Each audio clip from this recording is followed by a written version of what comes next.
Hingin mo kami, Panginoong Diyos, Amang Banal, makapagyarihan at walang hanggan.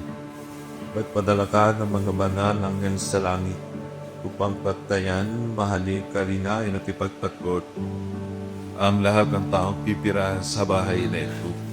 Sa Holy Spirit. Amen. Congratulations and blessings. So this is our birth month, August. We are both celebrating our birthday.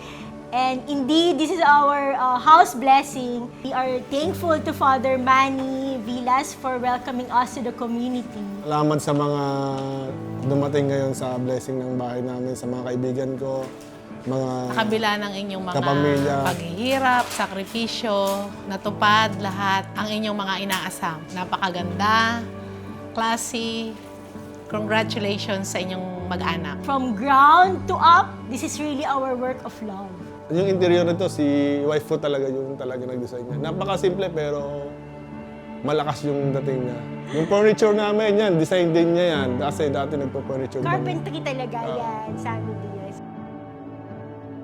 Happy kasi malapit na ako sa school. Masaya lang kasi, pero hindi lang masaya ano. Kasi parang natupad yung pangarap namin. I think this house is really our pride.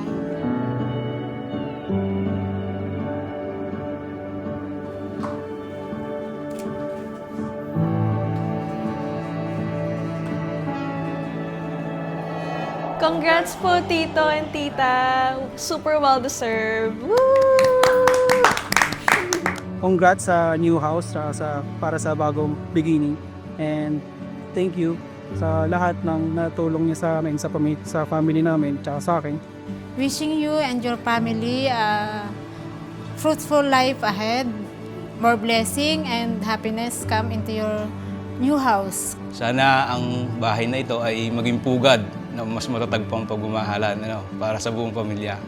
Pagkakaisa at sana mas lalo pang yumabong kung ano man ang inyong mga plano sa buhay. Maging matagumpay lalo lang ang inyong mga anak.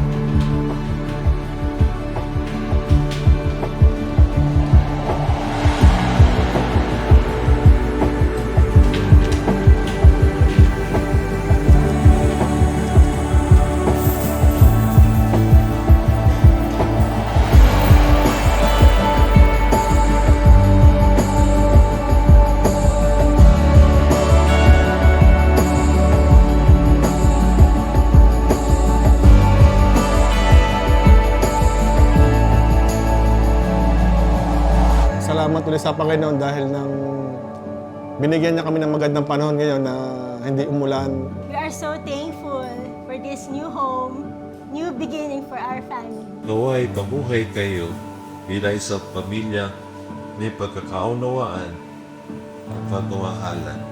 Pabanalin mo ang tahanan ito. Pagpalain mo ang pamilyang itira dito. Bigyan mo sila ng masaganang pagpapala, biyaya at kapayapaan. Naway makapamuhay sila ng buong linis ayon sa iyong kalooban. Ikaw na nabubuhay tagahari, magpasawalang ka. At sumainyo ang Panginoon.